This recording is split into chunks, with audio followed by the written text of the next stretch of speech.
Potência máxima de 50 cilindradas, cilindrada a potência do motor do veículo, cuja velocidade máxima de fabricação não exceda 50 km por hora.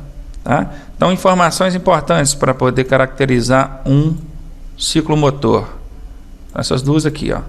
Potência do motor, 50 cilindradas no máximo. Velocidade máxima desenvolvida, 50 km por hora. Para conduzir esse tipo de veículo, tá, gente? É que é necessário a tal da ACC que nós vimos no slide anterior, ok? Tentar escrever aqui, ACC, ok? A motoneta, ela é diferente do ciclomotor em que sentido? A motoneta ela já não tem esses limites de 50 cilindradas, tá? Não tem esses limites, e nem de velocidade, 50 por hora. A motoneta também é um ciclo, né? Só que não é um ciclomotor, é um ciclo motorizado de duas rodas, tá?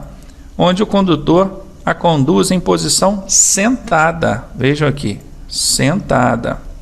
A grande diferença da motoneta para a motocicleta é que na motocicleta o condutor a conduz em posição montada. Qual que é a diferença de montada para sentada?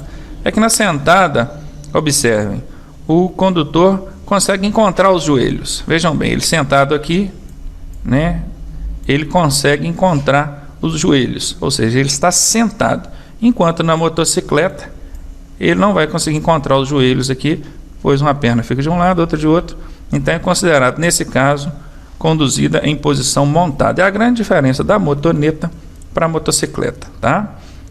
Certamente, alguns vão fazer comparação em relação ao modelo. Ó, vejam que o modelo, né, é bem diferenciado da motocicleta, tá? Mas como para a prova teórica, o que vale é o que está escrito, então não vamos nos ater à imagem, tá? A imagem é só para reforçar. Vamos entender aqui que motoneta é aquele veículo conduzido em posição sentada, enquanto a motocicleta é conduzida em posição montada, ok? Por hoje é só, até o próximo encontro, um abraço, tchau. Muito bem, gente, vamos lá, vamos dar continuidade então no módulo processo de habilitação. Nós estamos então falando agora sobre as etapas do processo de habilitação. A primeira etapa consiste na avaliação médica e psicológica, exames realizados na clínica credenciada pelo DETRAN de cada estado. Para essa etapa do processo de habilitação, não é exigido do candidato treinamento, né? Um treinamento preparatório. Ele já pode simplesmente chegar no centro de formação, fazer o seu cadastro, a gente já o encaminha para a respectiva clínica para que ele possa estar fazendo esses seus exames, realizando seus exames médico e psicológico. Nesses exames, o que vai ser testado no candidato? Condicionamento físico dele, se a pessoa tem algum tipo de deficiência, às vezes ela pode ser de fato um deficiente, ou um certo problema de movimentação num braço, numa perna, coisa assim, onde nesse caso ela estaria tendo que passar por um exame especial e, consequentemente, o exame dele, todo o processo dele estaria sendo um processo já voltado para a habilitação de um deficiente. Não sendo o caso, se a pessoa for uma pessoa normal, não tem nenhum problema físico, né, que venha comprometer a direção do veículo, ele vai ser aprovado sem maiores problemas. Normalmente, esse exame se limita a avaliar, de um modo geral, o estado físico do candidato, mas, assim, aprofundado um pouquinho no exame de vista. O pessoal tem até o hábito de chamar esse exame de vista, né? Mas, na verdade, não é exame de vista, é um exame de avaliação médica, tá? O conjunto. E o exame psicológico, onde vai estar sendo testado aí também a questão desse candidato, o comportamento dele, como é que ele pode vir a reagir no trânsito, como é que ele reage como pessoa, ou seja, enfim, né? É algo importante porque no trânsito a gente tem visto aí que o comportamento dos motoristas, infelizmente, não tem sido o adequado ou esperado. Tudo bem. Então, vamos lá. Na segunda etapa, né, logo após ter sido aprovado nessa primeira etapa na clínica, o candidato já vai dar início à segunda etapa, que é a etapa do curso teórico. Ele vai precisar de passar por uma avaliação teórica, né, uma prova de legislação aplicada pelo DETRAN. Essa prova tem 30 questões, ele precisa de ter um aproveitamento de pelo menos 70%, ou seja, ele precisa de atingir 21 pontos.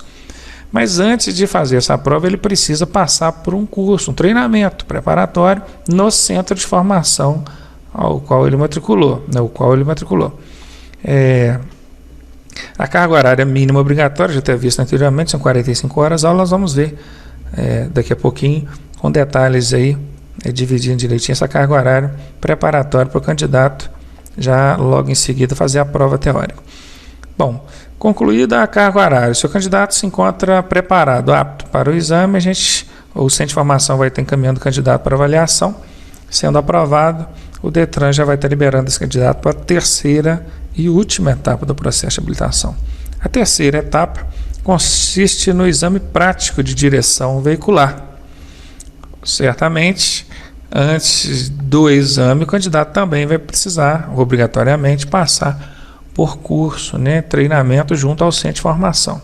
A carga horária mínima obrigatória para o curso de direção do candidato inicial, aquele que ainda não tem nenhuma habilitação, é a primeira habilitação dele, são 20 horas aulas. Nós vamos ver detalhes aí nos próximos slides, ok? Tá aí, o curso teórico, como é que ele é distribuído? A carga horária mínima obrigatória são 45 horas aulas, os tópicos a serem abordados são os apresentados na tela, Legislação de trânsito, com a carga horária de 18 horas. Nós temos também direção defensiva, com a carga horária de 16 horas, primeiros socorros, 4 horas, meio ambiente e cidadania, com a carga horária de 4 horas aula, e funcionamento básico de veículos, com a carga horária de 3 horas. O total, 45 horas aula. Ok, gente? Esse é a carga horária mínima obrigatória para o candidato no curso preparatório, antes de fazer a prova de legislação junto ao DETRAN. Muito bem.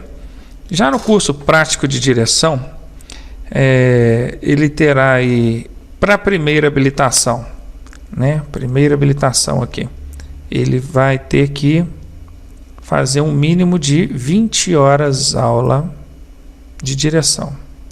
Se esse candidato já é habilitado, já tem aí uma habilitação de categoria B ou A, e pretende fazer uma adição de categoria ou mudança de categoria, a carga horária já não vai mais ser 20 horas e sim 15 horas. Esse é o mínimo obrigatório em resolução. Ok? Lembrando que isso aí é tema que pode ser abordado em prova teórica, tá, gente? Pelo menos 20% das aulas práticas de direção devem ser realizadas em período noturno, ou seja, a partir das 18 horas. Qual a finalidade disso aí? O CONTRAN, em resolução nacional, ele determinou que o centro de formação estivesse preparando os condutores, os candidatos, em situações adversas, chuva, neblina, dirigindo inclusive em vias rurais, e dentre essas condições adversas inclui-se o dirigir em período noturno. Tá ok, gente? Aqui ainda diz que o exame de direção para motocicleta será realizado em local apropriado. Bom, na verdade, ainda nem expliquei como é que funciona o exame de direção para carro, mas já apareceu aqui a tela abordando o exame para motocicleta. Local apropriado, circuito fechado, que é a motopista, diferentemente do automóvel, que o exame é feito no trânsito mesmo, tá? O candidato que já tenha sido aprovado na primeira etapa do processo de habilitação, na segunda etapa, que é a prova escrita, e vai começar a treinar as aulas de prática e direção, ele vai precisar de um documento que o licencia para treinar essas aulas, e esse documento, esse aqui, licença de aprendizagem e direção veicular,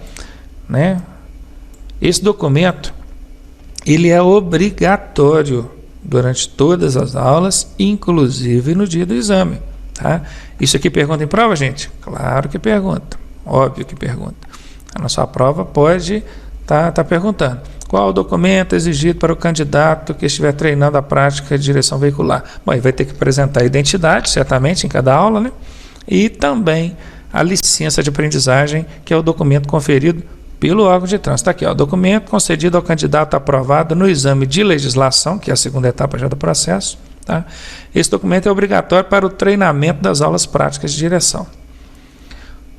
Perguntinha que cai em prova direto. O candidato encontrado treinando sem a companhia de instrutor credenciado. O que é isso, gente?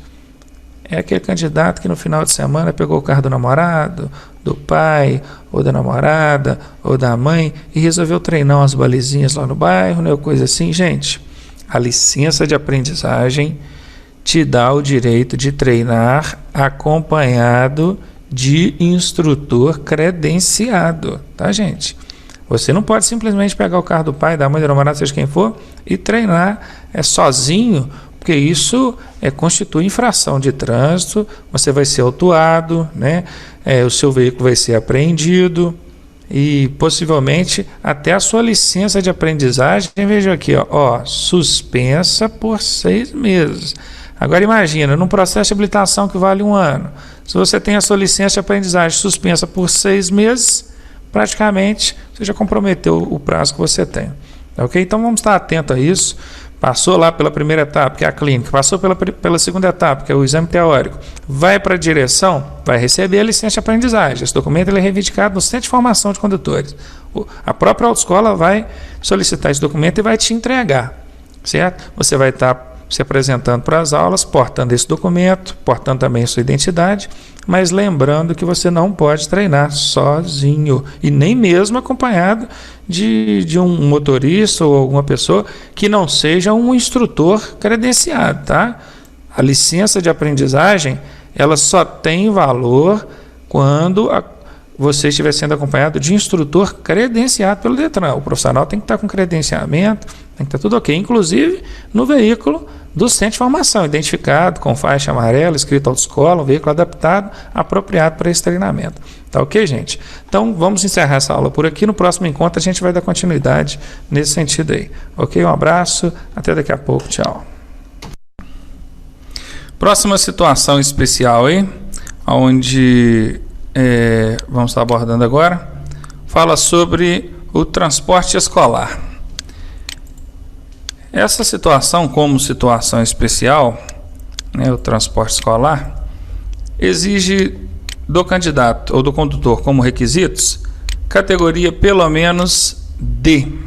Pelo menos categoria D, tá? Também ser maior de 21 anos, submeter-se a curso de transporte escolar. Tá ok, gente? É necessário habilitação no mínimo D, idade de pelo menos 21 anos e curso de transporte escolar.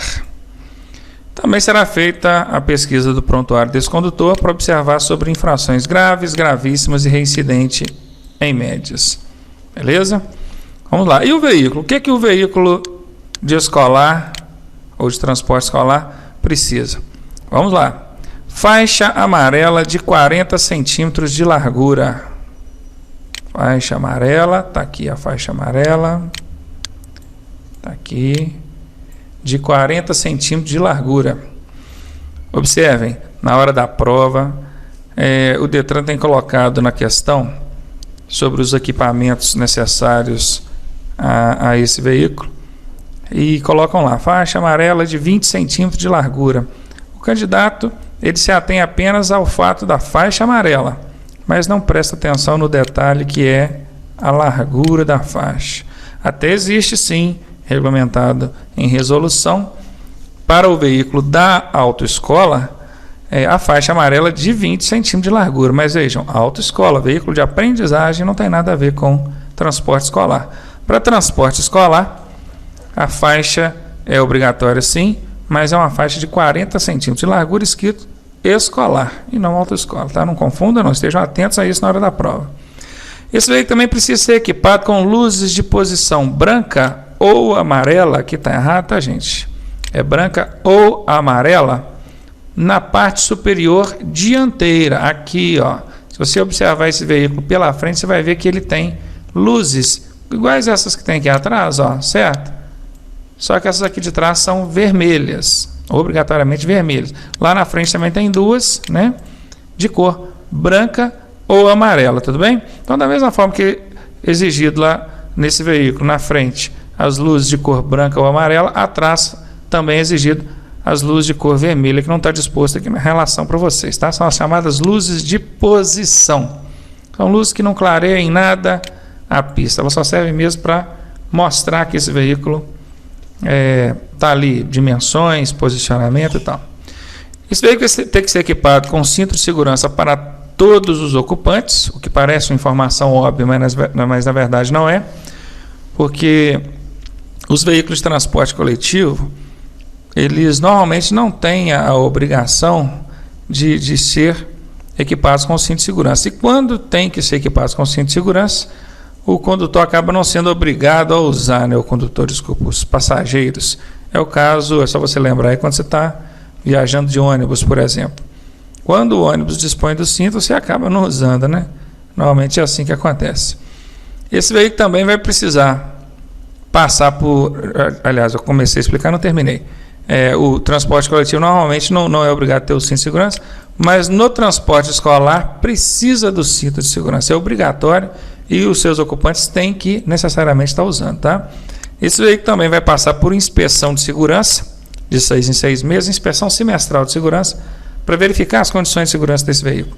E também terá que ser equipado com tacógrafo. Tacógrafo é um equipamento obrigatório não só para veículos de transporte escolar, em outras situações de outros veículos também, mas vamos estar vendo melhor disso quando a gente estiver falando sobre equipamentos de veículos, tá, gente?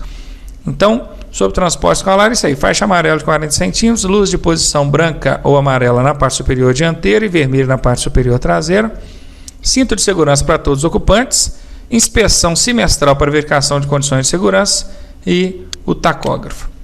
Muito bem, deficiente físico, boa pergunta, o pessoal sempre tem essa dúvida. Deficiente físico pode tirar carteira? Ele pode se habilitar? Claro que pode, gente. Inclusive, tem sido aí uma luta, né, da sociedade de um modo geral, tentar fazer com que os deficientes não tenham restrições simplesmente porque são deficientes. A finalidade é tornar acessível aos deficientes qualquer tipo de serviço e benefício que o cidadão tem direito, assim como qualquer outra pessoa ou cidadão, né, não restringindo então a determinados benefícios ou privilégios, simplesmente pelo fato de eles serem deficientes. Então não seria diferente com a habilitação. O deficiente físico pode habilitar-se sim, tá? Inclusive tem até alguns benefícios do Estado, do governo. O deficiente que se habilitar vai ter um bom desconto na hora de comprar veículos, tá? Procurem saber disso. E não é só em relação à compra de veículos, não. O deficiente físico, de modo geral, tem alguns benefícios extras. Para quê? Para servir de incentivo, fazer com que ele corra atrás dos seus direitos, tá? Tá aí, o deficiente físico pode habilitar-se, tá? Pode, desde que o veículo seja adaptado à sua deficiência.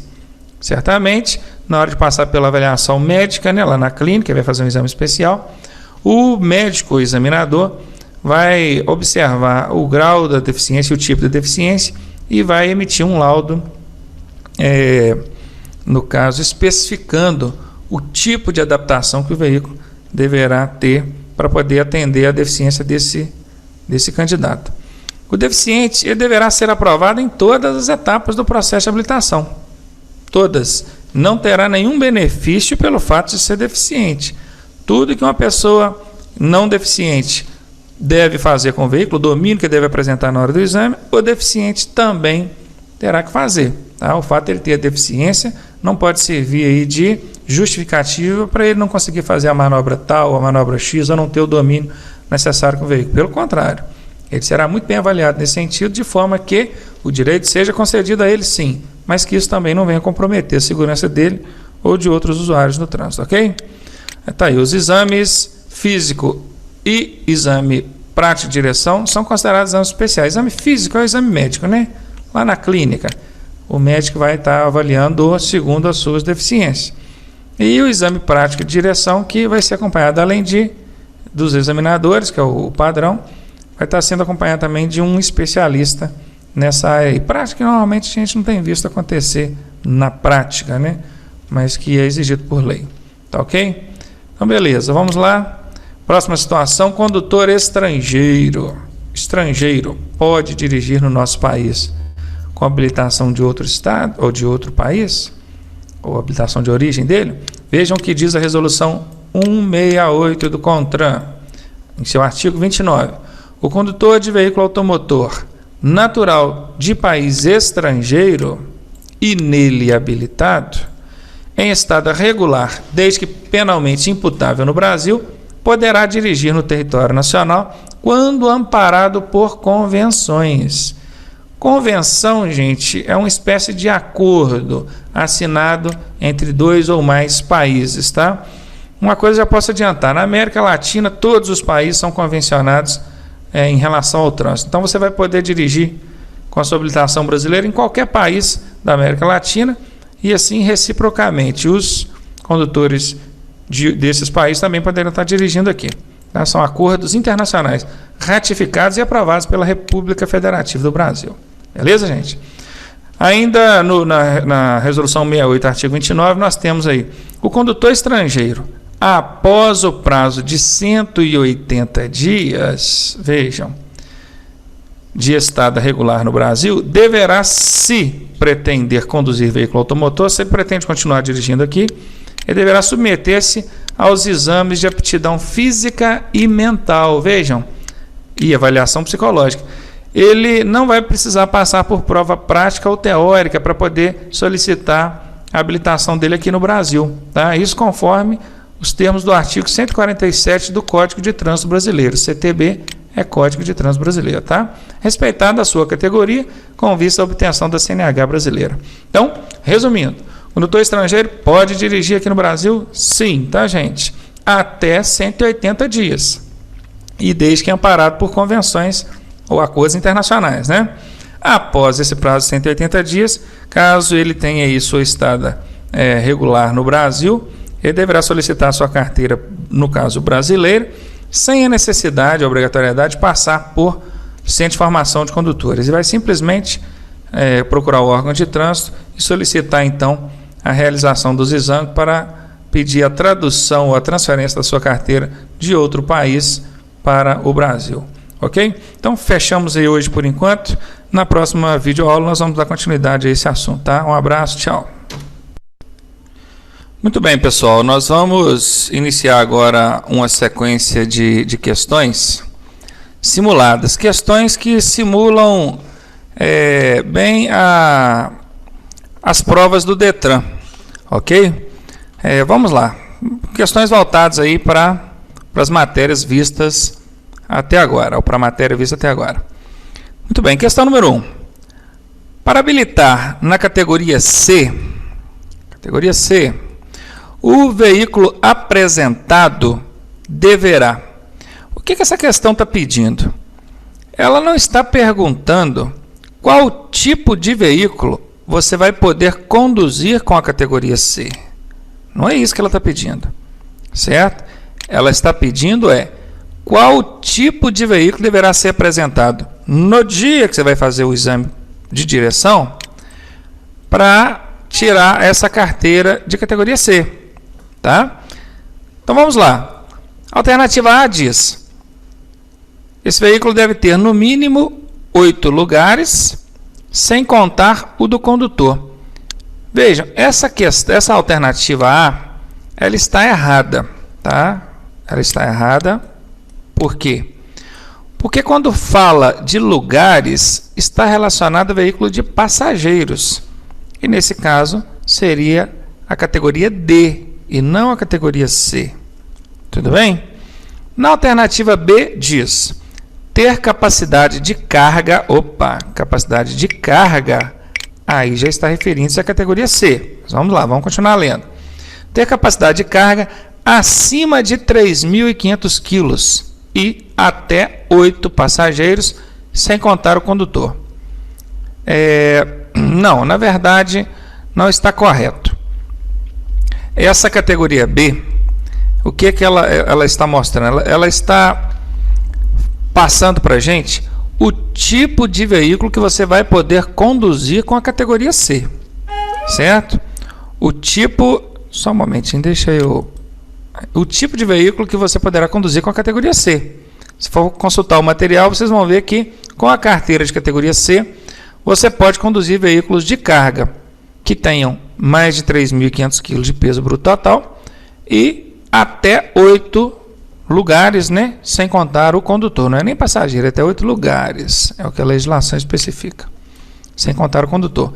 Mas não é o tipo de veículo que vai ter que ser apresentado no dia do exame. Então, essa alternativa B também está errada. Na alternativa C, nós temos ter capacidade mínima de peso bruto total, que é o PBT, de 6.000 quilos. Perfeito. Esta é a resposta.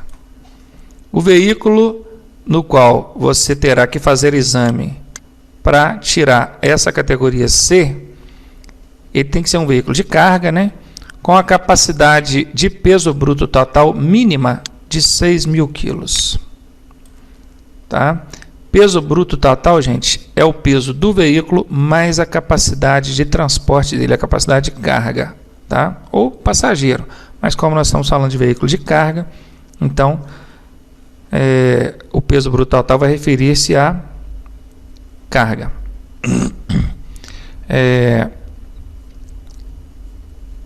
A alternativa D diz ter capacidade para 4.000 quilos. Não, não é 4.000 quilos. E quando fala capacidade, fica uma coisa muito vaga. Ele não especificou, tá? Se é peso bruto total, se é lotação, se é tara, tá ok? Então a alternativa D também está errada. A resposta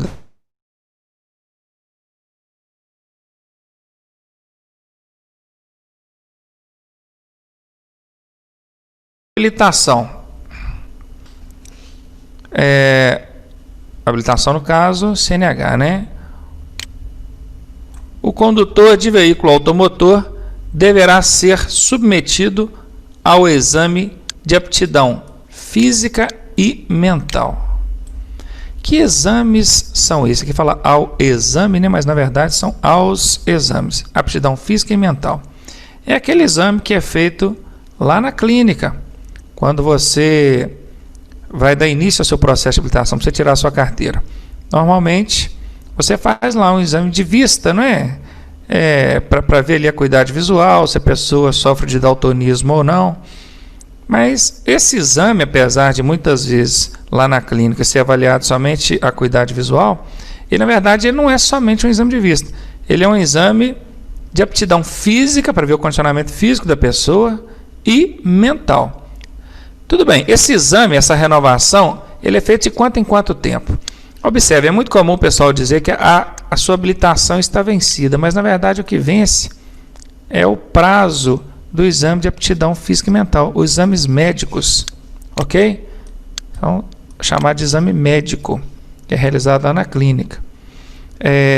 De quanto em quanto tempo eu tenho que fazer a renovação desses exames? De 5 em 5 anos, até completar 60 anos de idade? Está errado. É de 5 em 5 anos, sim. Mas não é até completar 60 anos de idade, não. Está errado. Letra B. Seria, então, de 5 em 5 anos a partir dos 60 anos de idade? Não, não tem nada a ver. Não é nem a partir e nem é 60 anos. Está eliminada a letra B também. Seria de 3 em 3 anos a partir dos 40 anos de idade? Também está errado. Nada a ver. Está eliminada a letra C. Seria então de 5 em 5 anos até completar 65 anos de idade? Perfeito. Essa é a resposta. Eu devo renovar os exames médicos, que são os exames de aptidão física e mental, de 5 em 5 anos até completar 65 anos de idade. Logo após completar os 65 anos de idade, eu devo passar a renovar a habilitação ou o exame médico de 3 em 3 anos. Ok? Guardaram isso? Resposta da questão número 2, alternativa D. Questão número 3. O candidato poderá habilitar-se na... Vamos ver. Alternativa A, categoria C. Então, o candidato poderá habilitar-se na categoria C somente após 1 ano de aprovação do exame de legislação. Veja o que essa alternativa está nos propondo. Você vai passar no exame de legislação, aguardar 1 ano para poder tirar a categoria C. Nada a ver. Não tem absolutamente nada a ver com o que a legislação exige aí da gente. Para começar, Essa palavra somente, vocês vão ver durante a resolução de outras questões, que eu vou estar destacando essa palavra somente, não só ela, né, mas também as palavras apenas, as palavras jamais, nunca. São palavras com expressão muito forte. Elas excluem outras possibilidades. Olha o que essa alternativa A afirma. Categoria C, somente após 1 ano. Exclui outra possibilidade. Isso não é bom. Isso em prova, não só para a prova do Detran, mas qualquer prova que vocês forem fazer. Palavras exclusivas, palavras que excluem outras possibilidades. Eu costumo chamar isso de casca de banana. Sempre que a alternativa tem isso, somente, apenas, nunca, jamais, sempre, eu costumo chamar isso de casca de banana. São alternativas a evitar. Então, essa alternativa A não tem nada a ver com a resposta. Alternativa B, então. O candidato poderá habilitar-se na categoria B a partir dos 18 anos de idade, até aqui tudo bem, se preenchidos os requisitos legais. Não vejo nenhum problema nessa alternativa. Habilitar-se na categoria B? Pode. A partir dos 18 anos de idade, tudo bem. Se preenchidos os requisitos legais, vejam bem, se ainda colocou uma condicional. Se preencher os requisitos exigidos por lei, tudo bem. Se não preencher, não pode. Perfeito. Nada de errado na alternativa B. Essa é a resposta. Vamos ver a alternativa C.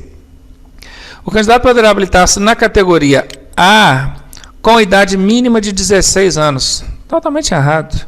Não existe nenhuma categoria, nem tipo de habilitação que seja permitido com 16 anos. A idade mínima é 18 anos, tá? E na alternativa D diz: o candidato poderá habilitar-se na categoria E após 1 ano de habilitação na categoria B. Também está errado. Nós vimos lá durante as aulas que para chegar à categoria E nós temos 2 caminhos. Ou você tem que ter 1 ano de carteira C, ou você tem que ter a carteira D. De B, você jamais vai chegar na categoria E.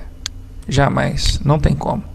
Ok? Você pode ter carteira B há 30 anos que você não vai poder mudar para E direto. Então a alternativa D também está errada. A resposta da questão número 3 é B de bola. Questão número 4. Quanto à aprendizagem, assinale a alternativa correta. Vejamos. A alternativa A diz: os veículos destinados à formação de condutores serão identificados por uma faixa amarela de 20 centímetros de largura. Faixa amarela de 20 centímetros de largura. Certinho. Os veículos da autoescola são identificados por uma faixa amarela de 20 centímetros de largura. Pintada, bom, na verdade não é exatamente pintada, né? Ela é colada, fixada, mas tudo bem. Pintada ao longo da carroçaria. Carroçaria é a lataria do veículo. A meia altura, certinho, meia altura. Com a inscrição autoescola na cor preta. Observem que esse autoescola com hífen pela nova ortografia está errado. Na atual ortografia, atual sim, né? Entra em vigor a partir de 2012, autoescola se escreve junto, sem hífen, tá? Mas tudo bem, vamos considerar isso aqui. Certinho aí, a meia altura com a inscrição autoescola na cor preta? Exatamente, tudo certo, não tem nada de errado nessa alternativa A. Eu vou até deixar ela marcada aqui de uma vez. É a resposta correta. A questão está pedindo a correta, né? Vamos analisar as demais para ver onde estão os erros. Letra B. A formação de condutor de veículo automotor será realizada por pessoa habilitada. Gente, certamente a formação do condutor, ou seja, o treinamento que vai ser realizado com o candidato, com o aluno, vai ser feito por pessoa habilitada. Mas existe uma omissão nessa informação. A pessoa, não basta que ela seja habilitada, ela precisa ser habilitada e precisa ser credenciada pelo Detran para fazer isso. Não é qualquer pessoa habilitada que pode chegar e falar assim: vamos lá, vamos treinar, vamos fazer umas aulinhas.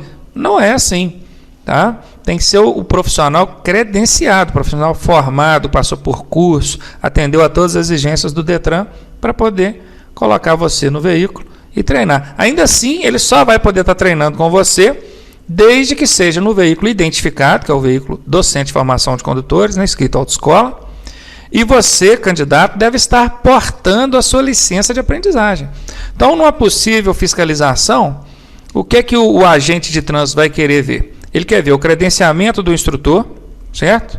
Ele quer ver a licença de aprendizagem do candidato e a identidade dele, né, do candidato, e vai observar se o veículo também é um veículo caracterizado e licenciado para esse treinamento. Tá? Somente pessoa habilitada, está errado, não pode. Letra C. A licença de aprendizagem será expedida após aprovação no exame de direção veicular. Gente, se você já passou no exame de direção veicular, o processo de habilitação acabou. Você só está esperando a sua carteira ser confeccionada e entregue a você. Para que o órgão de trânsito vai emitir uma licença de aprendizagem para quem já passou no exame de direção veicular? Não faz sentido. A licença de aprendizagem ela serve justamente para treinar as aulas de direção veicular, certo? E sendo a pessoa já aprovada, não faz sentido. Então a letra C, totalmente errada. A letra D diz: a aprendizagem poderá realizar-se além do aprendiz e instrutor com apenas mais 2 acompanhantes. O que essa alternativa quer dizer? É que durante uma aula de direção, o candidato pode estar acompanhado de mais uma pessoa. Aqui fala 2, né? Mais 2 acompanhantes. Não.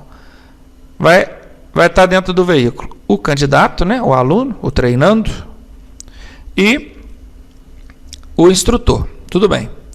Agora, mais 2 acompanhantes? Não, não são 2 acompanhantes. É um acompanhante. Se você quiser levar o seu irmão, seu pai, sua mãe, seu namorado, sua namorada, um acompanhante é permitido. 2 acompanhantes, não. Não que o centro de formação não queira ou não permita, não é isso. A lei não permite. A norma do CONTRAN não permite. Então a letra D também está errada. Somente a alternativa A está correta. Essa é a resposta da questão número 4. Beleza? Questão número 5. A Carteira Nacional de Habilitação atribui a quem possuir ou possuí-la o direito de dirigir. Sim, o direito de dirigir qualquer tipo de veículo. Bom, qualquer tipo de veículo, eu já fico na dúvida, né? Apenas na localidade, olha o tal do apenas aqui, ó. Somente, apenas, nunca, jamais. É a chamada casca de banana. São palavras que excluem outras possibilidades. São palavras a evitar. Não vou dizer 100% não, mas em quase 100% das vezes que aparecer uma palavrinha dessa no alternativo, ela estará errada. Tudo bem? Então, o que a alternativa diz? Qualquer tipo de veículo, apenas na localidade onde foi emitido, ou seja, você só vai poder dirigir dentro da área de circunscrição do órgão que expediu? Não, nada disso. Nós sabemos que a habilitação é válida em todo o território nacional, né? Alternativa B. Qualquer tipo de veículo automotor? Bom, a Carteira Nacional de Habilitação atribui a quem possuir o direito de dirigir qualquer tipo de veículo automotor? Não concordo. Vai depender da categoria da habilitação. Mas vamos lá, vamos deixar essa questão aqui em stand-by. Vamos deixar ela marcadinha, que daqui a pouco a gente volta nela. Alternativa C. Com a Carteira Nacional de Habilitação, você vai poder dirigir veículos automotores para os quais foi habilitado? Opa, aqui sim, ó. Poderá dirigir veículos automotores para os quais foi habilitado, ou seja, a sua habilitação tem uma categoria, certo? Então, até aqui tudo bem.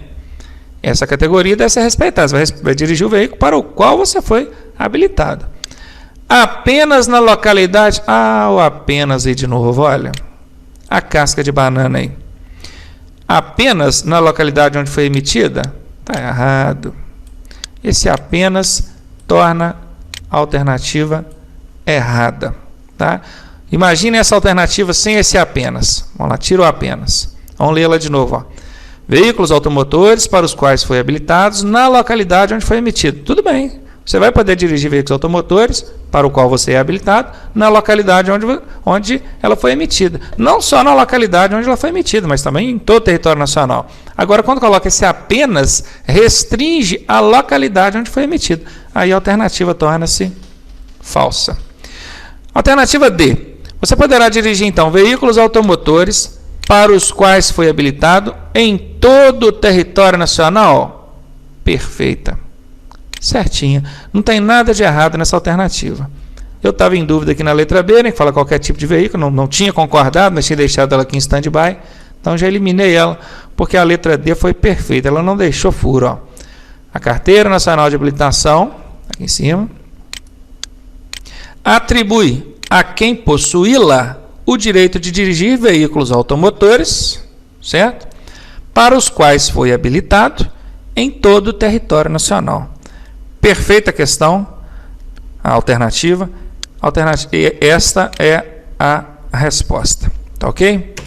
Gente, então aqui nós fechamos aí uma primeira bateria de 5 questões. Observem que foi até bem puxado, porque eu trabalhei para explicar aí dentro do tempo aqui, mas nós já estamos aí com 18 minutos de aula. Vamos terminar por aqui. Volto já com mais 5 questões aí na sequência. Um abraço então, tchau. Olá, boa noite. Vamos dar continuidade ao nosso curso online de legislação de trânsito.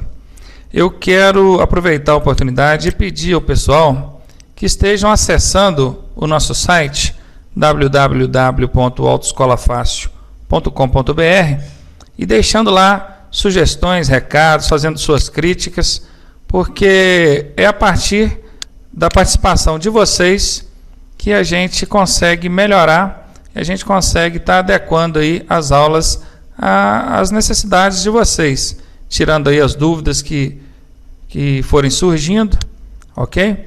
Então, está aqui, gente, www.autoescolafácil.com.br. Se preferirem também, enviar para o e-mail cfc.facil@gmail.com.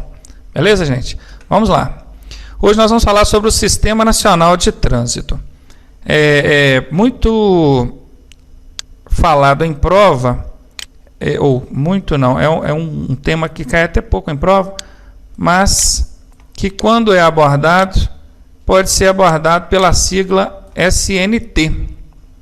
Só um momentinho, deixa eu apagar isso aqui.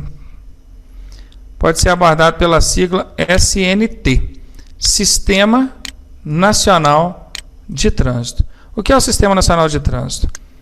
É o conjunto de todos os órgãos e entidades de trânsito, seja ele de âmbito nacional, que é da União, seja ele de âmbito estadual, em alguns casos do Distrito Federal e até mesmo dos municípios. Então, o Sistema Nacional de Trânsito ele é formado por órgãos de trânsito que podem ser de circunscrição nacional, que são os da União, correto?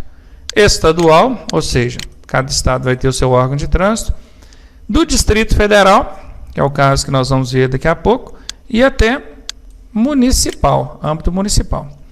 O SNT, como mencionado acima, tem por finalidade o exercício das atividades de planejamento, administração e normatização do trânsito. Tá? Tem também a função de atribuição de registro de veículos, formação e habilitação de condutores. Vejam, formar e habilitar condutores, fiscalizar, aplicar as penalidades e julgar os recursos interpostos pelos condutores que forem sendo punidos aí. Tá ok? Então nós temos aqui algumas atribuições básicas sobre o Sistema Nacional de Trânsito. Certamente o Sistema Nacional de Trânsito, ele todo, em toda a sua dimensão e suas atribuições, ele deve também abranger outras áreas, outras funções, mas aqui nós vamos nos limitar a destacar, então, essas atribuições mais comuns. Nesse slide nós temos um mapeamento, assim, uma visão panorâmica do que é o Sistema Nacional de Trânsito. Ele é distribuído em órgãos de 5 naturezas distintas. Nós temos órgãos executivos, nós temos órgãos normativos, nós temos órgãos executivos rodoviários, fiscalizadores e até recursais. Tá? O que faz um órgão executivo? Dentre aquelas atribuições que nós vimos no slide anterior, estaria enquadrado dentro de formar condutores, né, fiscalizar, aplicar multas, julgar os recursos de multas. O que faz o órgão normativo? Nós vimos aqui então o executivo. O que faz os órgãos normativos? O que fazem os órgãos normativos? Eles normatizam o trânsito através de suas resoluções. É muito comum a gente ver e ouvir, às vezes, noticiários sobre resolução do CONTRAN. O CONTRAN, que está aqui, né, ele é um órgão normativo de âmbito federal. Está vendo? Ele é um órgão normativo de âmbito nacional. Através dele, tem as resoluções. Constantemente, pelo menos umas 2, 3, talvez até mais vezes por mês, saem resoluções novas do CONTRAN, regulamentando, normatizando o trânsito brasileiro. Se vocês consultarem no site do Denatran, vocês vão achar lá resoluções do CONTRAN. E lá vocês vão achar 300 e tantas já resoluções. Parece que a última que eu vi ainda no mês de setembro já estava 392, resolução 392, certo? Isso é desde que foi implementado o novo código, começou a recontar, né, da resolução 1 até a 392. Provavelmente nós já estamos aí em mais de 392. Nós temos os órgãos executivos rodoviários, que são os órgãos responsáveis pela administração das rodovias e vias de um modo geral. Temos os órgãos fiscalizadores, que vão estar fiscalizando o trânsito, e os órgãos recursais, que vão estar julgando os recursos interpostos por condutores infratores.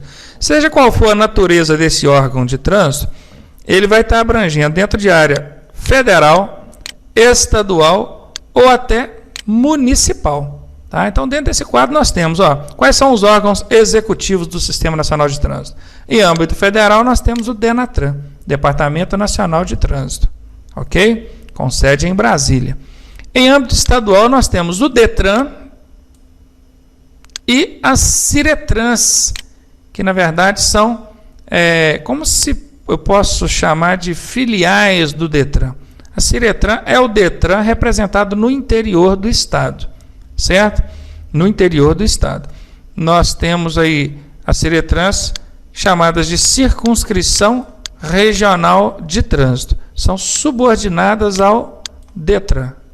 Tá ok, gente? É como se fosse o DETRAN representado no interior do estado. Temos também os órgãos municipais. Órgão municipal de trânsito. Gente, cabe às prefeituras, cabe ao município criar ou não o seu órgão municipal de trânsito. Se a prefeitura opta por criar esse órgão de trânsito, certamente ele vai ser, né, elaborado ali e aprovado, e vai ser realizado o concurso, onde vai estar aí fornecendo as vagas para os funcionários desse órgão municipal de trânsito. Mas se a prefeitura, aquela prefeitura de cidades do interior, ainda não optou pelo órgão municipal de trânsito, a prefeitura é que fica incumbida de exercer as funções, ou o papel, as atribuições do trânsito municipal de um modo geral, certo? Então, nós temos aí o órgão executivo municipal, sendo o órgão municipal de trânsito, quando a prefeitura assim optar por criar esse órgão de trânsito. Lembrando que cabe ao município a gestão do seu próprio trânsito, tá? Os órgãos normativos são os que os normatizam, regulamentam. São, em nível nacional, nós temos o CONTRAN, que é o Conselho Nacional de Trânsito, é o órgão máximo normativo, tá? Nós temos, em cada estado, o CETRAN, cada estado tem o seu CETRAN, que é o órgão normativo do estado, e tem um só para o Distrito Federal, que é o Conselho de Trânsito do Distrito Federal, tá? E temos o Conselho Municipal de Trânsito, que no caso de o município ter optado por criar o seu próprio órgão de trânsito, certamente ele vai ter o seu Conselho de Trânsito. São órgãos normativos, tá, gente? Não executam nada, só normatizam. Os órgãos executivos rodoviários, nós temos em âmbito federal o DENIT, que é o Departamento Nacional de Infraestrutura e Transporte. DENIT, Departamento Nacional de Infraestrutura e Transporte, responsável pelas rodovias federais. Nós temos o DR, Departamento Estadual de Estrada de Rodagem, responsável pelas rodovias estaduais. E temos as prefeituras responsáveis pelas vias municipais. Eles vão implantar sinalização, pavimentar, eles vão administrar as vias em âmbito federal, estadual e municipal. Temos também os órgãos fiscalizadores. Em âmbito federal, nós temos a Polícia Rodoviária Federal, responsável por fiscalizar as rodovias federais. Em âmbito estadual, nós temos a Polícia Militar Rodoviária Estadual, responsável por fiscalizar as rodovias estaduais. E em âmbito municipal, nós temos os agentes fiscalizadores, no caso, municipais, né? São os funcionários públicos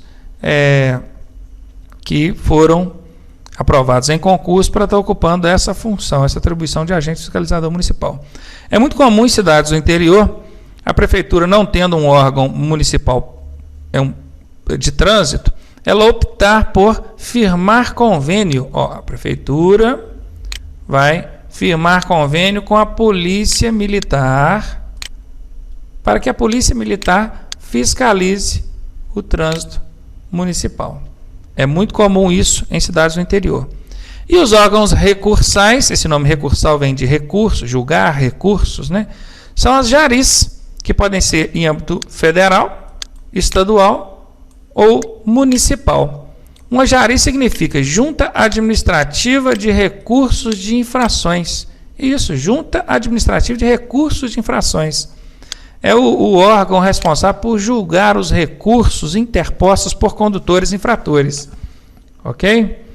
Essa JARI ela pode ser federal, no caso, se a punição foi aplicada pelo Polícia Rodoviária Federal, certamente quem vai julgar esse recurso vai ser a JARI da Polícia Rodoviária Federal. Se foi aplicada por um órgão fiscalizador estadual, certamente quem vai julgar vai ser a JARI do Estado. E se foi aplicada pelo município, certamente vai ser julgado, esse recurso vai ser julgado pela JARI municipal. Tá, espero aí ter conseguido dar uma boa explanação sobre o Sistema Nacional de Trânsito. A gente não entra em detalhes sobre essas questões, porque são pouco perguntadas em prova, isso é a verdade, mas quando perguntada, é perguntada de forma abrangente, não de forma minuciosa, detalhada. Tá? Vamos ver aí nos próximos slides alguns tipos de perguntas que podem cair em prova. Aliás, tem caído em prova sobre isso aí. Questão número 1. Marque a alternativa que não corresponde, presta atenção nisso, não corresponde, tá, a uma atribuição do SNT. SNT é o Sistema Nacional de Trânsito. Atribuição quer dizer uma função do Sistema Nacional de Trânsito. Na letra A diz planejar, tudo bem. Administrar, tudo bem. E normatizar o trânsito, tudo bem. Letra A, nada de errado. Tá? Ela é verdadeira. A questão está querendo aqui, não é, tá, gente? Não confundam, não. Letra B. Promover o registro de veículos, formação e habilitação de condutores. Isso é função do Sistema Nacional de Trânsito? É. Mas não são os centros de formação de condutores, as autoescolas que têm que formar os condutores? Sim. O Sistema Nacional de Trânsito atribui essa função ao Centro de Formação de Condutores. Os Centros de Formação de Condutores são instituições credenciadas pelo Sistema Nacional de Trânsito para poder exercer essa função. Então, está verdadeiro, não está errado não. Letra C, fiscalizar, tudo bem. O Sistema Nacional de Trânsito tem seus órgãos fiscalizadores. Aplicar as penalidades? Sim. E julgar os recursos interpostos pelos condutores? Perfeito, nada de errado. Letra C também, verdadeiro, ok. Agora, letra D, legislar sobre as questões do trânsito?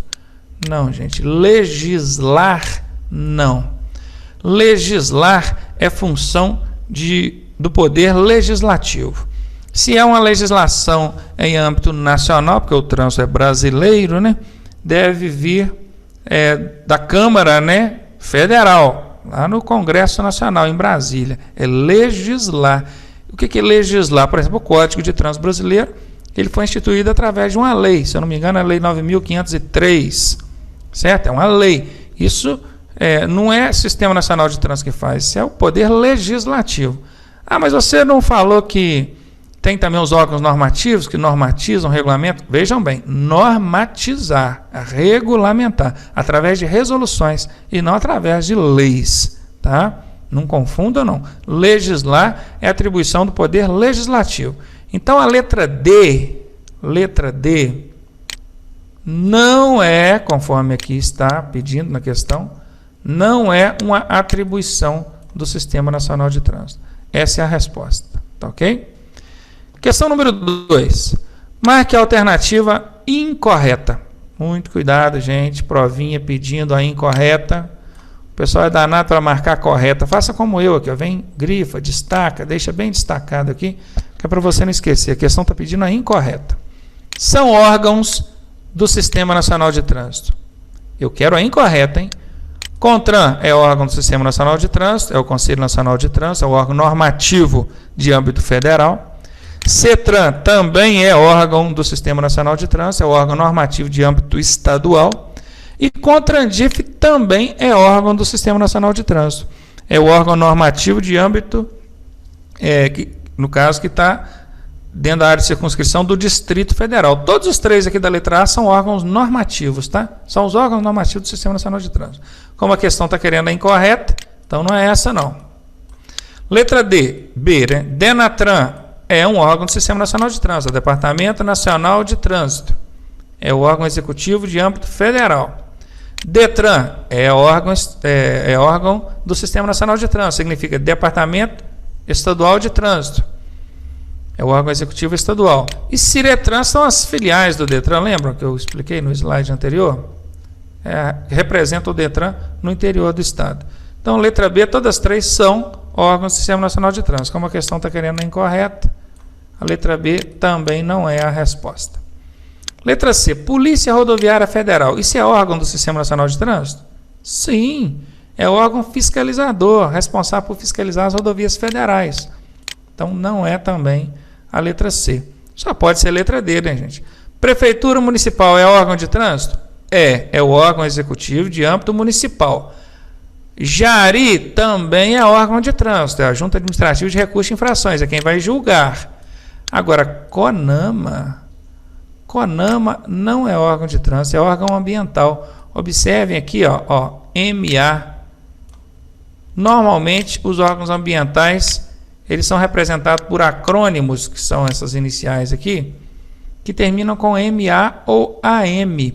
Olha, Conselho Nacional do Meio Ambiente, não tem nada a ver com órgão do Sistema Nacional de Trânsito. Então, essa é a resposta, tá, gente?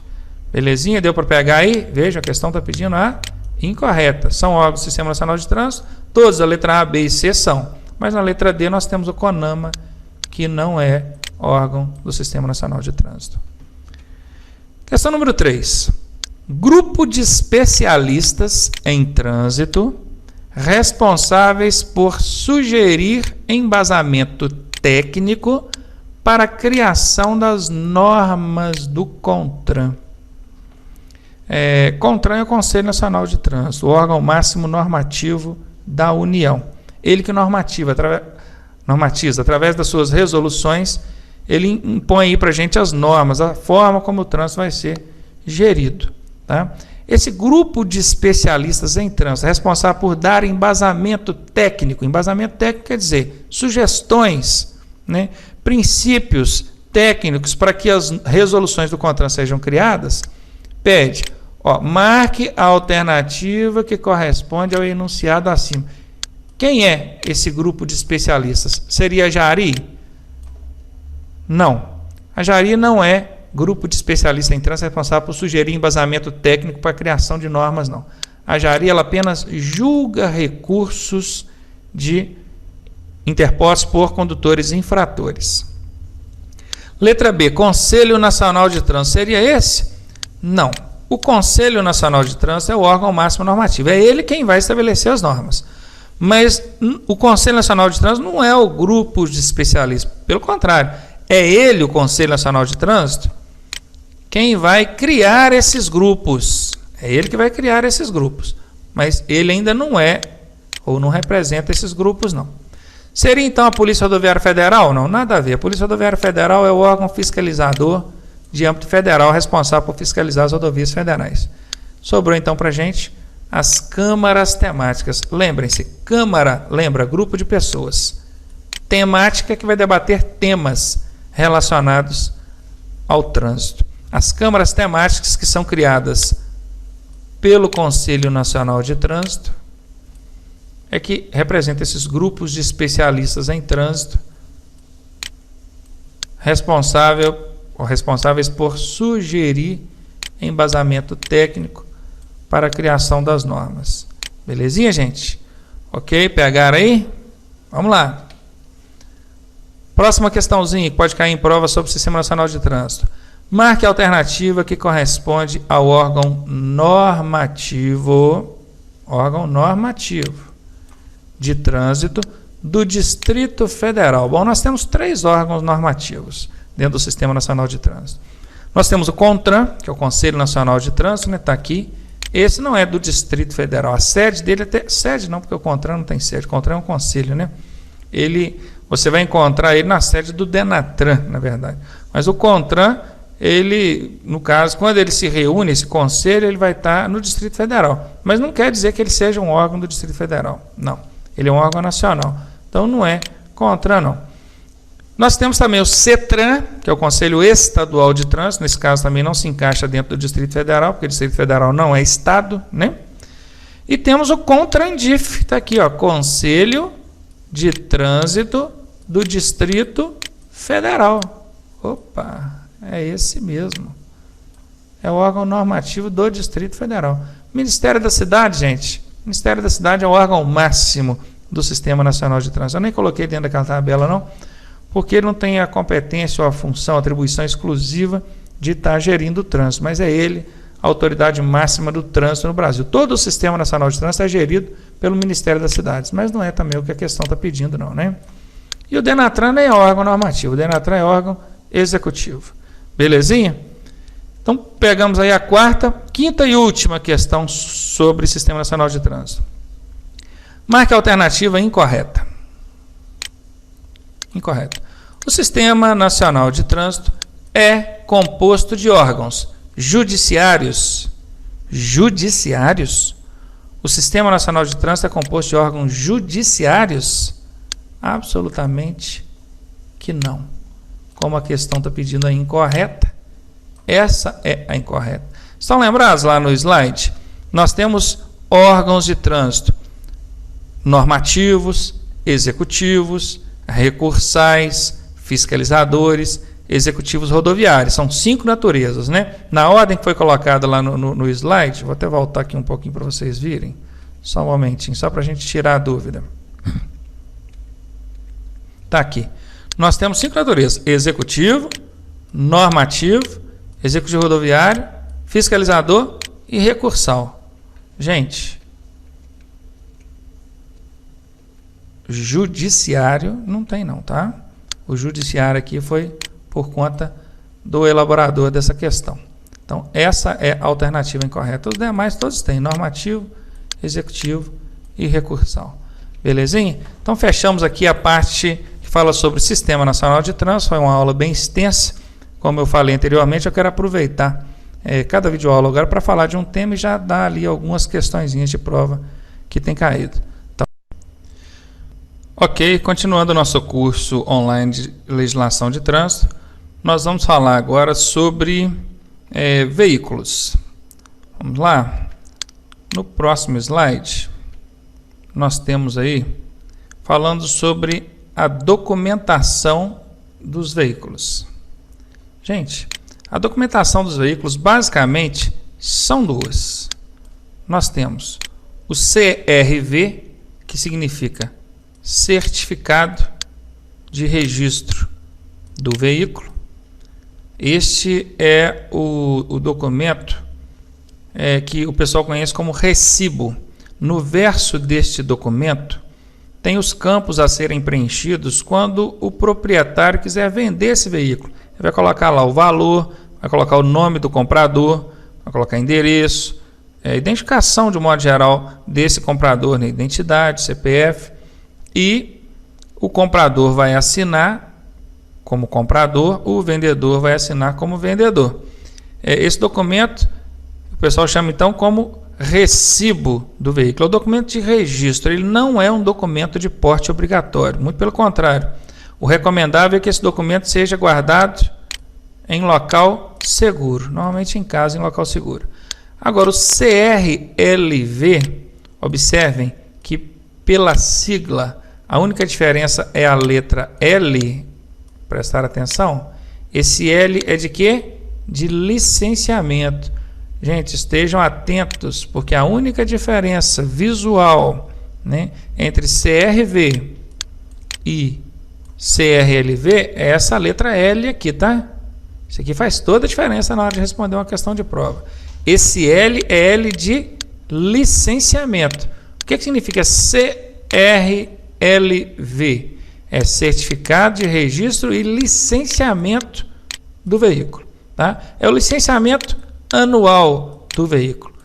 Quem tem veículo sabe disso. Todo ano, se você estiver em dia com os impostos, que é o IPVA, se você estiver em dia com o seguro obrigatório, DPVAT, e tem alguns estados, no nosso caso aqui, que é o estado de Minas Gerais, cobra também a taxa de licenciamento do veículo, a taxa para emitir esse licenciamento e enviá-lo pelo correio para a sua residência, né, para a residência proprietária do veículo. Quem tem veículo sabe que, estando em dia, com multas também, né, não pode ter multas de trânsito, nenhuma pendência, o veículo vai ser licenciado anualmente. Este é o documento de porte obrigatório. Quando numa fiscalização, a blitz, o agente fiscalizador vai querer ver quais documentos. Quer ver a habilitação do condutor e quer ver o CRLV do veículo, o licenciamento, conhecido também por alguns como DUT ou dutinho, tá? Eu prefiro não chamar dessa forma, porque não é um termo técnico. Tá? O correto é CRLV. Dá um destaque aí para o L de licenciamento, tá ok? O CRV não tem a letra L, não é o documento de licenciamento. Esse é o documento de transferência, o recibo do veículo, como alguns preferem, né? Gente, o CRLV você já sabe que todo ano vem um para você, ele é anual.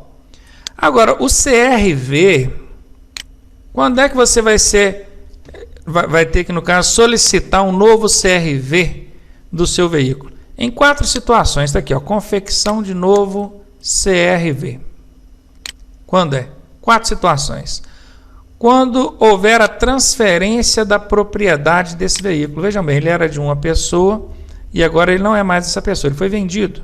É de outra pessoa, transferiu a propriedade do veículo. Certamente, o CRV vai ter que ser confeccionado no nome do atual proprietário, né, o comprador no caso. Outra situação é quando o proprietário mudar do município de domicílio. Vejam bem, município, mudou de município, certo? De domicílio. Onde é seu domicílio? Ah, é na cidade X, cidade de Manhuaçu, aqui é a nossa cidade. Agora vai mudar para uma cidade vizinha, vamos colocar Matipó, é uma cidade aqui próxima também. Ele está mudando de município, o seu domicílio está mudando de município. Nesse caso, há necessidade de solicitar a confecção de novo CRV. Quando houver alteração de característica do veículo, que são características do veículo?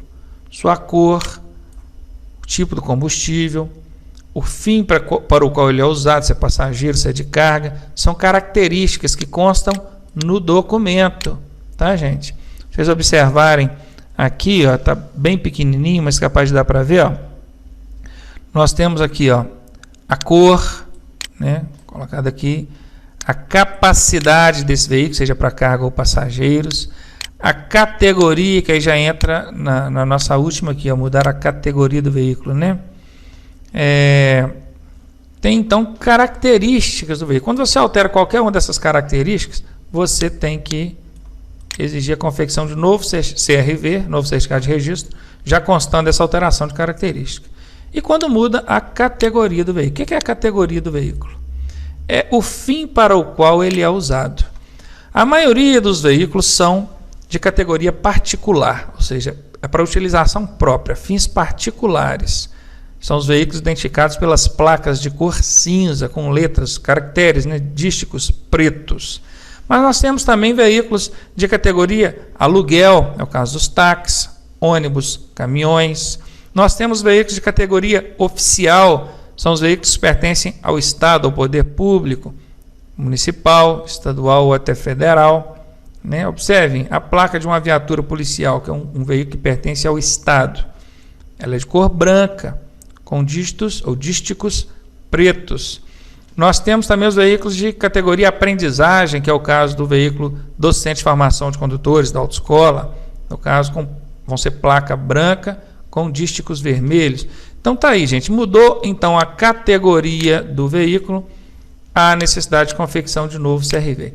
Então, perguntinha de prova, quando é que eu sou obrigado a exigir a confecção de novo CRV? 4 situações: transferir a propriedade, o proprietário mudar de município, alterar uma característica ou categoria do veículo, tá? Aqui eu até coloquei a figura, a imagem aqui de um exemplo de documento, mas ficou bem pequenininho aqui, até porque a finalidade da nossa explicação aqui não é nem ver quais são quais são os dados desse documento, não é essa a finalidade não, tá? Isso aqui nem vai perguntar em prova não, tá ok, gente? Vamos então para o próximo slide. Olha, a transferência de propriedade, como é que ela funciona? O veículo é de uma pessoa, vai vender para outra, mudou o proprietário. Está aqui. O comprador de um veículo tem o prazo de 30 dias para transferi-lo para o seu nome, estando sujeito à penalização de multa, no caso uma multa grave, pelo descumprimento dessa determinação. Quem está vendendo o veículo vai pegar aquele documento que nós vimos, o CRV, né, o CRV, que é o certificado de registro do veículo, no verso dele, no verso deste documento, ele vai preencher valor, aquilo que eu expliquei anteriormente, os dados do comprador, vai assinar quem comprou, vai assinar quem vendeu, vai no cartório e reconhecer firma da assinatura dos dois, do vendedor e do comprador, certo? Apresentar esse documento junto ao órgão de trânsito, normalmente esse serviço vai ser feito através de um despachante, e solicitando a transferência para o nome do atual proprietário. O prazo para fazer isso é 30 dias. Se não for feito, vai entrar dentro da infração de recibo vencido, ou seja, o registro do veículo, o CRV, foi datado, né, tem lá uma data de quando é que ocorreu a transação, a venda do veículo. O comprador sabia que tinha 30 dias para transferir, não transferiu, acabou sendo penalizado aí com a multa grave em seu prontuário. E o vendedor? Qual é a responsabilidade do vendedor nessa situação? O vendedor do veículo tem um prazo de 30 dias, essa aqui pouca gente sabe, tá, gente? Mas costuma dar cada um problema para o vendedor depois. O vendedor do veículo tem um prazo de 30 dias para apresentar ao órgão de trânsito comunicação de venda do veículo. Como é que funciona isso? Você preencheu lá o CRV do veículo, não preencheu? Colocou lá os dados do proprietário, datou, colocou valor, reconheceu, firma em cartório, tudo bonitinho? Você vai pegar esse CRV, vai tirar uma cópia dele, tá aqui, ó, cópia autenticada, ou seja, no próprio cartório você vai autenticar essa cópia. O ideal é que você tire 2 cópias, uma para ficar com você e outra para você apresentar ao órgão de trânsito. Tá aqui, ó, o órgão de trânsito. Por quê? Porque o original vai para o comprador. O comprador do veículo vai ficar com a via, e única via, né, que é uma via só, original do CRV. Qual a prova que você tem de que esse veículo foi vendido e que o CRV foi devidamente preenchido e registrado? Registrado não, reconhecido firma em cartório. Você não tem uma via sua. Então o ideal é que você pegue esse original do CRV, tire 2 cópias, mande autenticar no cartório.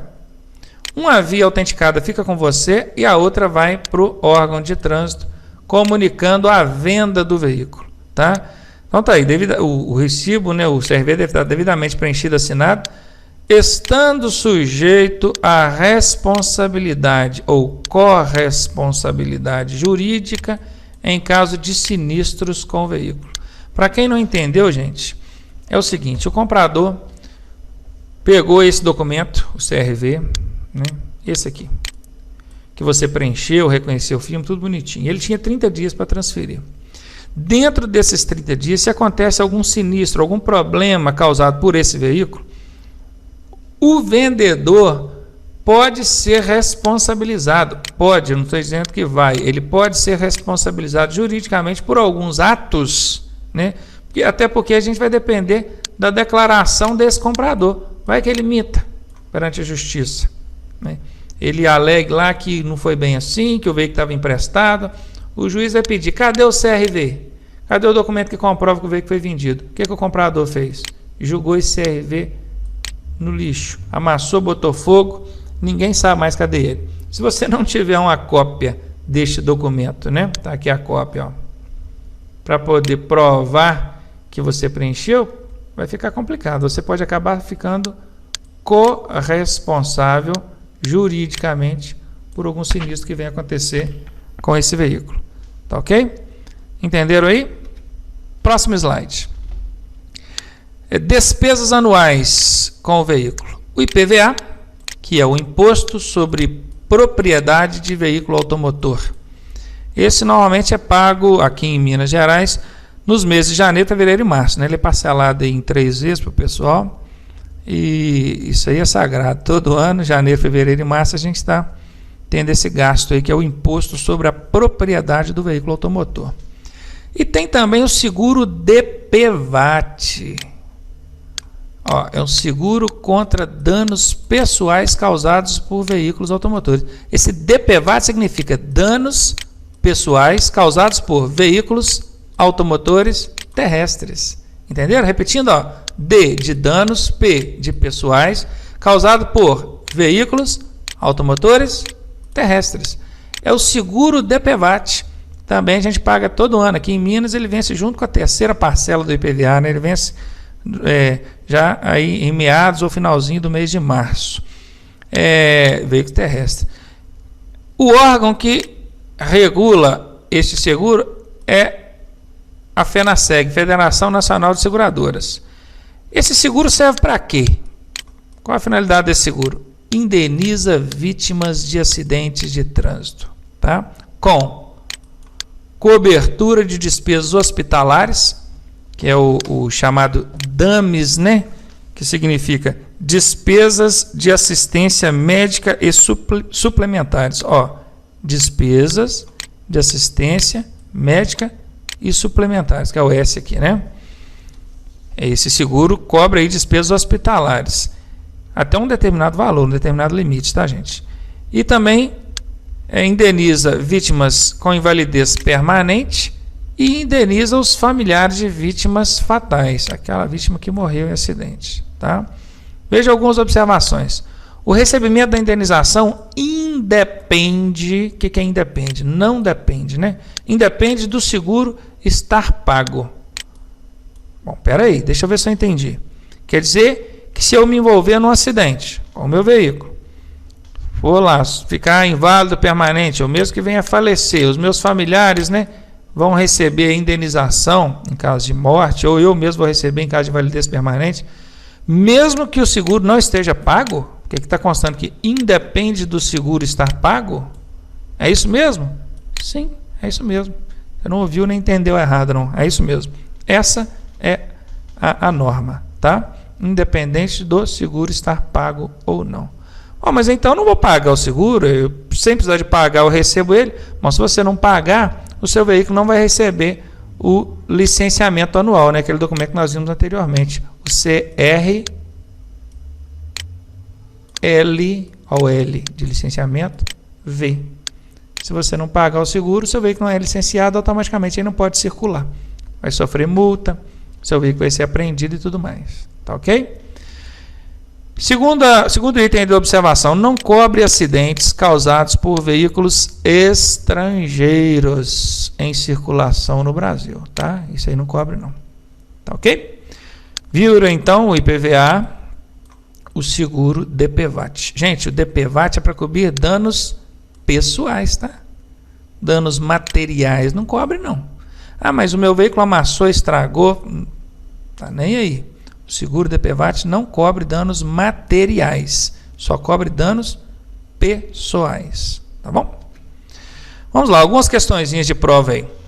Qual dos documentos abaixo relacionados não, preste atenção nisso, não é de porte obrigatório. Porte obrigatório é aquele documento que eu tenho que carregar, né? Para mostrar para o agente fiscalizador. Qual que não é de porte obrigatório? A habilitação não é um documento de porte obrigatório, não? Claro que é, né, gente? Então, não é essa a resposta, porque a questão está querendo aquele que não é, né? O CRLV é um documento de porte obrigatório? Olha o L aqui, ó. L de licenciamento. O licenciamento é o que licencia o veículo a circular. É um documento de porte obrigatório. Eu tenho que carregar para mostrar para o agente fiscalizador, né? É o licenciamento anual do veículo.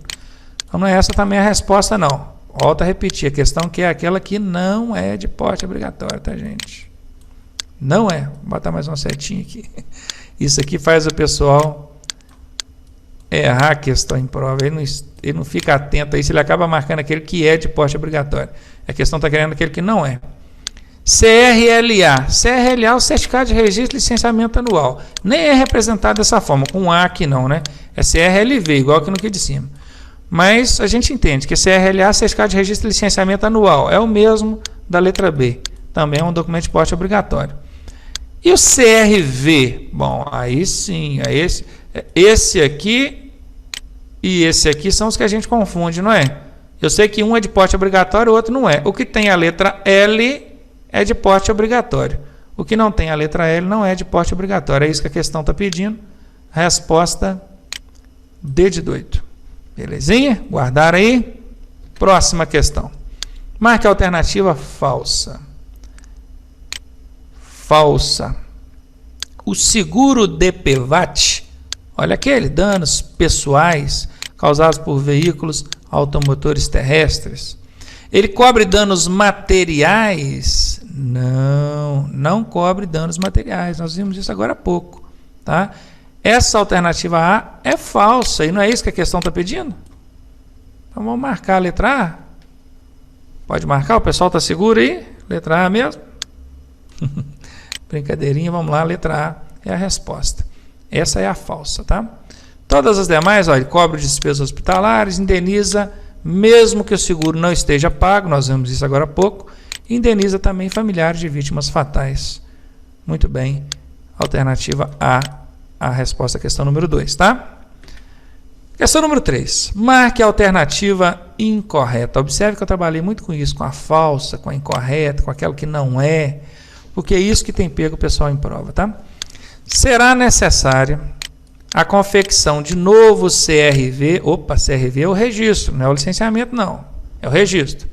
Lembra daquelas 4 situações? 1, 2, 3, 4 situações que obriga a confecção de novo CRV? Vamos ver se a gente lembra, ó.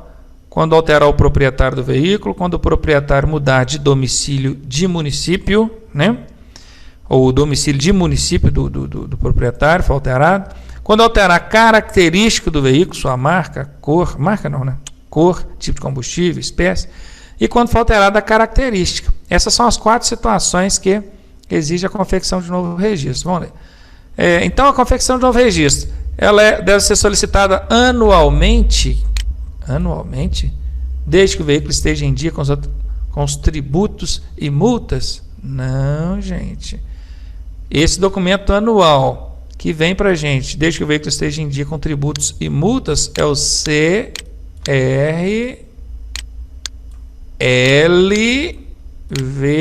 Tem um L, tá? Não confunda, não. A questão está pedindo é o CRV. CRLV, não. Tá? Então, esse aqui é incorreto.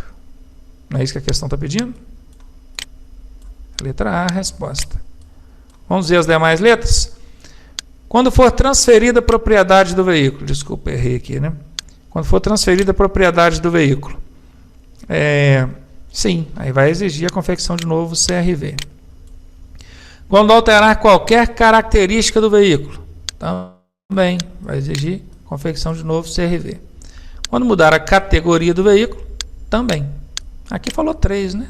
Das 4 situações, 1, 2, 3. Só faltou aqui a alteração de aqui, característica está aqui, categoria está aqui, transferida a propriedade, quando o proprietário mudar de município. Só faltou essa. Para completar as 4 situações, ó, 1, 2, 3, 4, que requerem ou exigem a confecção de novo CRV. Beleza, gente? Então terminamos aí a parte de documentação de veículos. Daqui a pouquinho a gente já volta falando de outros assuntos aí. Um abraço, tchau, até mais. Muito bem, gente. Vamos voltar então na sequência com mais uma bateria de 5 questões aí. A questão número 6 diz o seguinte: a PPD permite ao condutor o direito de dirigir... Dois pontos. O que é PPD, hein, gente? PPD é permissão para dirigir. Permissão para dirigir. Ou seja, habilitação provisória, correto? A primeira habilitação, aquela que você pega e fica com ela 1 ano. Tudo bem. A PPD permite ao condutor o direito de dirigir em todo o território nacional. O que vocês acham? Com a permissão para dirigir, você pode dirigir em todo o território nacional? Sim, pode dirigir em todo o território nacional. Alguém chegou para mim um dia desse e disse: mas parece que eu ouvi dizer que com a permissão para dirigir ou a carteira provisória, não poderia dirigir em rodovias ou não poderia dirigir fora do estado onde eu me habilitei. Gente, essa informação não é verdadeira. Não é verdadeira. Até houve um projeto, né? Estava acontecendo um estudo nesse sentido para ver se aconteceria ou não essa restrição da carteira provisória quanto às rodovias, né? Mas não foi aprovado esse projeto. Então, por enquanto, com a carteira provisória, você pode dirigir sim em todo o território nacional, sem por demais, tá? Inclusive, eu costumo dizer para os meus alunos o seguinte: tudo o que você vai poder fazer com a carteira definitiva, com a CNH, você já pode fazer com a permissão para dirigir. Não existem restrições quanto ao uso dessa habilitação. Existe restrição quanto ao cometimento de infrações. É sabido que com a carteira provisória você não pode cometer infrações graves, nem gravíssimas, nem ser reincidente em infrações médias, porque senão você vai, ao término desse 1 ano de carteira provisória, você vai perder essa habilitação. Você não vai conseguir trocar a sua carteira provisória na carteira definitiva. Então, existe restrição quanto ao cometimento de infrações. Agora, quanto ao uso e utilização, tudo que você vai poder fazer com a carteira definitiva, você já pode fazer com a carteira provisória, porque ela é uma habilitação, tá? Então, a letra A é a resposta da questão 6. Vamos ver as demais alternativas para ver onde é que estão os erros. A letra B diz apenas, olha, já começou com apenas. Como é que chama esse apenas? Casca de banana, não é? Que eu falei nas questões anteriores. Apenas, somente aqui, ó, na letra C, somente, na letra D também, somente, são as chamadas casca de banana. Normalmente esse tipo de palavra torna a alternativa falsa, errada. Olha, com a carteira provisória, eu vou poder dirigir apenas no estado da federação onde ela foi expedida? Não, está errado. É em todo o território nacional. Somente no município de residência onde o candidato mora, o condutor mora? Não, também está errado. Somente nas rodovias estaduais? Veja bem, quer dizer que você vai poder dirigir somente nas rodovias estaduais. Nas rodovias federais, não. Nas vias urbanas também não. Totalmente errada, sem sentido essa alternativa. Ok? Vamos então para a questão número 7. Eu vejo os alunos reclamarem comigo sempre quando aparece lá na prova essas questões muito amplas, muito grandes, né? Vejam bem, olha o tamanho do texto dessa questão. É grande. Mas é bom prestar atenção nessas questões muito grandes e ir destacando, separando os trechos para a gente entender o que ela está pedindo. Muitas das vezes nem é uma pergunta muito grande, às vezes é uma afirmação, vem contando uma historinha, um texto, e depois no finalzinho faz uma pergunta. Outras vezes acontece igual aqui, eles simplesmente copiam um trecho do código ou da lei, deixam alguns espaços, né, igual aqui, ó, correto? Aqui é um espaço aqui, outro espaço aqui, para a gente ver qual das alternativas vão encaixar aqui dentro, certo? Então é só pegar aqui dentro das alternativas A, B, C e D e ver qual que encaixa aqui dentro. Como é que funciona isso? Vamos lá. Ó. Assinale a alternativa que completa a questão. Completa, olha, vai preencher esses campos vazios aqui. Muito bem, aqui por enquanto não está perguntando nada. Ciclomotor é o veículo de 2 ou 3 rodas provido de um motor. Não está perguntando nada, está afirmando. Então, ciclomotor é o veículo de 2 ou 3 rodas provido de um motor de combustão interna. Todos os veículos automotores que eu conheço são de combustão interna, ou seja, a queima do combustível acontece dentro do motor. Cuja cilindrada, essa cilindrada refere-se à potência do motor, não exceda a... Aí sim, nós vamos ver qual das alternativas encaixa aqui. Bom, como nós vimos na aula anterior, o ciclomotor é um veículo de 2 ou 3 rodas. Não confundam ciclomotor com motoneta ou motocicleta. Quem tiver dúvida, faça um favor, voltem nas aulas anteriores e observem a diferença. Ciclomotor é uma coisa, motoneta outra coisa, motocicleta outra coisa, triciclo outra coisa. Não pode confundir isso, tá? Então, ciclomotor é o veículo de 2 ou 3 rodas, tudo bem. Provido de um motor de combustão interna, certinho. Cuja cilindrada não exceda a 50 centímetros cúbicos. O que vai encaixar nesse espaço aqui é um 50, tá? 50 centímetros cúbicos. E cuja velocidade máxima de fabricação não exceda a 50 quilômetros por hora. Completei. Então, vejam bem, no primeiro espaço nós temos 50, no segundo espaço nós temos 50. A letra A, perfeita. 50, 50. Tranquilo? Foi o que encaixou lá dentro dos espaços vazios. A resposta é a letra A. Letra B, totalmente errada, não é 35 nem 80. A letra C está errada porque não é 60, é 50, né, aqui e 50 aqui. E a letra D também errada. Tudo bem, gente? Pegaram aí, questãozinha grande, vamos destacando, grifando. Eu sempre falo com o pessoal, a prova você pode rabiscar, pode fazer anotações, colocar observações, fazer continha, fazer mapas mentais, aquilo que você usou para decorar as questões, o texto, né, quando você estava estudando, na prova pode rabiscar, não tem problema. O que vai valer na hora da correção é o que for transcrito para o gabarito. Tá? No gabarito não pode haver rasura, a prova não tem problema. Vamos para a questão número 8. Habilitação para conduzir veículo automotor e elétrico será apurada por meio de exames. Bom, nós sabemos disso, que toda a habilitação, né, para conduzir veículo automotor e elétrico será apurada por meio de exames, que deverão ser realizados junto ao, letra A, órgão ou entidade executivo de trânsito da União. O que é a União? União é a federação. Brasil, um órgão de nível nacional, digamos assim. Não, não é o órgão da União, um órgão de nível nacional que vai realizar esses exames aí não, tá? Então a letra A está errada.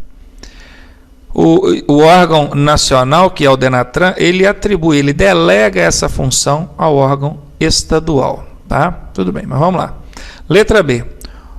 Será realizado então pelo órgão ou entidade executivo municipal? Não, não é municipal, não. É estadual. O órgão federal, que é o da União, atribui, delega a responsabilidade de realizar esses exames ao órgão estadual e não municipal, igual está aqui. Letra B está fora. Aqui ele até fala, né, do Estado ou Distrito Federal, mas esse municipal aqui atrapalhou a alternativa. Vamos na alternativa C. Será realizado, então, por órgão ou entidade executiva de trânsito do Estado. Opa, do Estado, tudo bem. Do Estado ou do Distrito Federal, porque sabemos que quem mora em Brasília, né, vai enquadrar dentro do órgão do Distrito Federal. Lá não existe o Detran do Estado, existe o Detran do Distrito Federal. Fora do domicílio ou residência do candidato? Mas peraí, fora do domicílio? Não. É sim pelo órgão de trânsito do Estado ou Distrito Federal, mas dentro do domicílio ou residência do candidato. O candidato deve comprovar a residência logo no ato do início do processo de habilitação dele. Inclusive, isso aí é uma questão muito questionada, né, os cidadãos de um modo geral, porque o pessoal diz o seguinte: a carteira não é válida em todo o território nacional, então eu posso tirar ela em qualquer lugar do Brasil que eu quiser. Não é bem assim, tá? O Código de Trânsito Brasileiro prevê, eu acredito que em seu artigo